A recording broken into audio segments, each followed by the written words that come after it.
stuff of English countryside imagery, of florid-faced chubby farmers at work in the cider fields before the evening's Morris dancing. But this isn't the south of England, it's South Tipperary, and the harvest of thousands of tons of apples is heading for a multi-million-pound industry. For the Clonmel-based cider industry, this is harvest time, in the hundreds of acres of apple trees in the area and in an industry which is booming. The time-honoured practice of knocking the apples off the trees has fallen victim to technology. Now the whole tree is grabbed mechanically and given a good shake.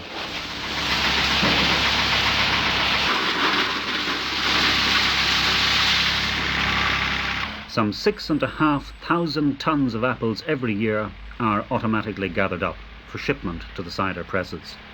It's a business which is as old as time itself in the area. Many's the man who made his own cider in his cottage. And it was about 50 years ago that it became an industry in the modern factory sense. Andrew Healy. And the process is the apples arrive in Dawes Lane, which is our cider making place in town, the original Bulmers, and they're dropped into bins and washed in channels of water to a pit, which elevates them to a mill, and we pulp them, the apples, into, or I should say through fast revolving knives, into a sort of porridge, and that porridge is pumped into a hopper. And then we get to the very interesting part, because it's almost exactly the same as the original winemaking process. We make up what's called a cheese. We have a lot of old sort of terminology. And a cheese is basically a trolley with wheels on it on railway tracks. And we put slats, we call them. They're ash, slats of ash made into a square format.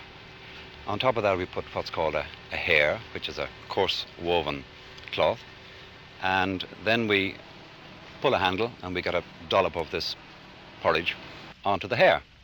We then cover over the corners of the hair and start again. You have your slat, hair, apple, slat, hair, apple, slat, hair, apple, and we put 13 of these one on top of the other. Consumption of cider in this country is up by so much that the plant is taking in apples from the growing areas of County Waterford and from the north of Ireland as well.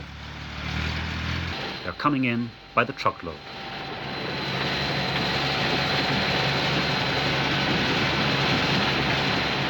And in the cider presses of Clonmel town, this is what the industry is all about. The apple juice which goes to produce the up to £15 million worth of cider which the Clonmel company alone produces each year, and which we drink ourselves, topped up with a small volume of British imports. The bubbling fermentation vats are having to produce more and more because Irish drinking taste is shifting, increasingly enticed away from beer by marketing. In the past 4 years, consumption has jumped, and last year we gulped our way through half as much again as in the previous year. It's a shift in drinking pattern which is giving the beer industry pause for thought, or so say the cider makers. Marketing manager Tony Brophy. We in Ireland drink about 2 million gallons of cider a year, which is about 1 million gallons more than we drank 4 or 5 years ago. Up to that time, the market for cider tended to be quite localised. Munster was about the most popular area for cider drinking. It was consumed in the main by young men.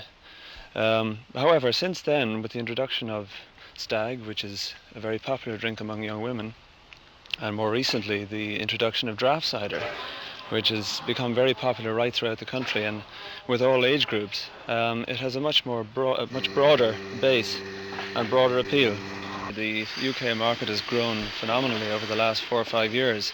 It now accounts for about 4% of the total beer market in the UK. We've a long way to go. We're only around 2% at the moment.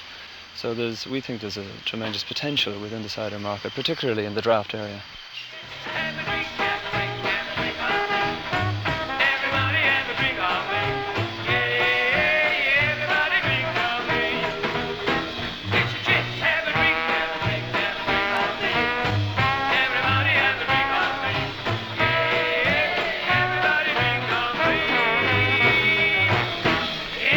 Everybody's gonna have a drink. Come,